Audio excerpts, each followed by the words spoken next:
मुझे तैयार रहना चाहिए था। मैं डॉक्टर हूँ ना, देखते ही समझ जाना चाहिए था।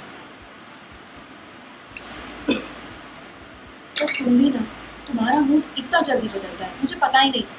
पूरी बात सुने बिना यहीं आ गए। कीर्ति को तुम पर इस तरह से इल्जाम नहीं लगाना चाहिए था।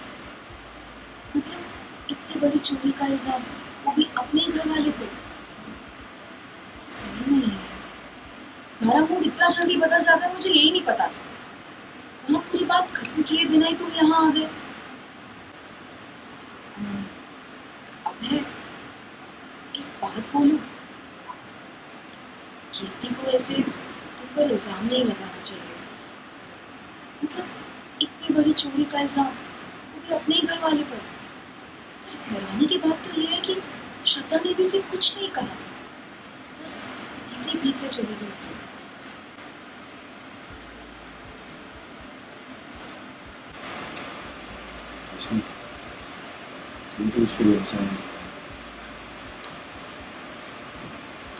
हाँ भाई, तुम्हें तो पूछने की बात है। मुझे तुम पर पूरा भरोसा है।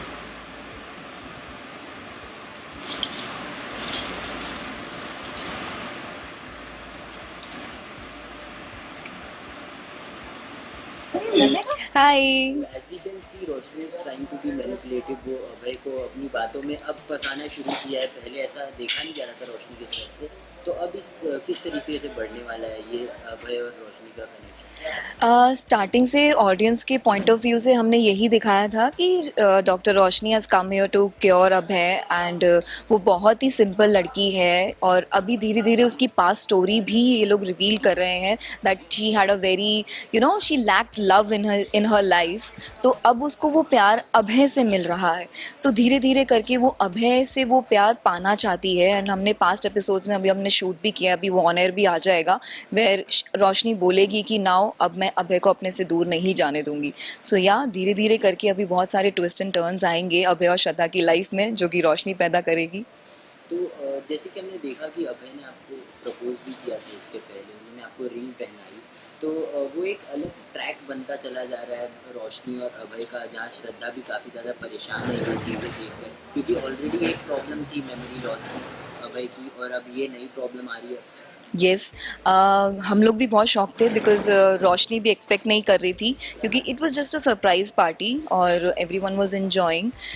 बट ये अभय का बहुत ही सीक्रेटिव प्लान था, जहाँ वो रोशनी को एकदम से प्रपोज कर देता है, रिंग पहना देता है और everyone is so shocked to see it, क्योंकि ये रोशनी के लिए भी शॉकिंग था और श्रद्धा के लिए तो सुपर वाला शॉकिंग था।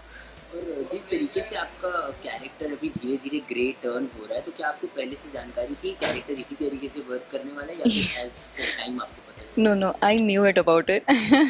आई न्यू इट।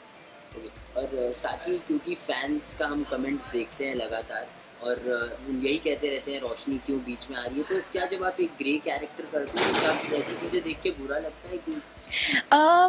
बुरा ऑब्वियसली लगता है, क्योंकि जब फैंस प्यार देते हैं तो बहुत मतलब मोटिवेशन फील होता है। बट समहाउ अगर उन लोगों को लग रहा है कि अभय और श्रद्धा के बीच में रोशनी एक तीसरा बाधा बन के आई है, तो कहीं ना कहीं एक मेरे काम को लेकर भी जस्टिस हो रहा है कि फैंस को ऐसा लगा अरे रोशनी अभी बीच में आ गई है इन दोनों के, तो क्या होगा हमारे दोनों फेवरेट कपल को बीच में, वो सब चीज़ें होती है। तो हाँ, कहीं ना कहीं वर्क पॉइंट ऑफ व्यू से it's very positive, but for like personally actor wise तो थोड़ा सा बुरा तो लगेगा ही। एज एन एक्टर ये भी तो अच्छा लगता हो कि आप उस रोल को उतने बखूबी निभा पा रहे हैं कि आई होप सो मैं उसी तरीके से आगे भी ऐसे प्रेजेंट कर पाऊँ अपने कैरेक्टर को लेकर, और धीरे धीरे या there will be some twist and turns जो रोशनी प्ले करेगी स्टोरी के अंदर, एंड आई होप मैं उसको अच्छे से प्ले करूँ। Thank you so much. Thank you.